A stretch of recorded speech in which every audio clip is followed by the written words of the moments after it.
Questa ladra in mezzo a tutte le persone, perché non hanno proprio ritegno di nessuno, ecco, è partita con, io pensavo addirittura un pugno, poi guardando dal filmato è partita proprio con il cellulare a tutta forza, dandomelo in pieno viso. Prima lo spray al peperoncino, poi le botte. Questa volta Monica Poli dei cittadini non distratti ha dovuto ricorrere alle cure del pronto soccorso. Sono le 17:30 quando le viene segnalata la presenza di due borseggiatrici ai piedi del ponte di Calatrava sul lato di Piazzale Roma. Attenzione borseggiatrici!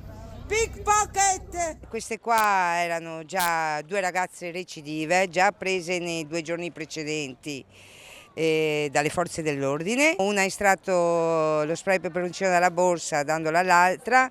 Per fortuna mi sono accorta in ultima, però lo spray mi è arrivato, diciamo, a metà viso, non mi ha preso gli occhi. Attorno iniziano a radunarsi diversi passanti, tra cui l'assessore al commercio Sebastiano Costalonga, che cercano di fare da pacere in attesa delle forze dell'ordine, ma la situazione degenera comunque. E una di loro proprio mi è venuta incontro mettendomi le mani addosso sul collo. È partita proprio di cattiveria e io me ne sono accorta dopo e mi ha dato il telefonino in fronte.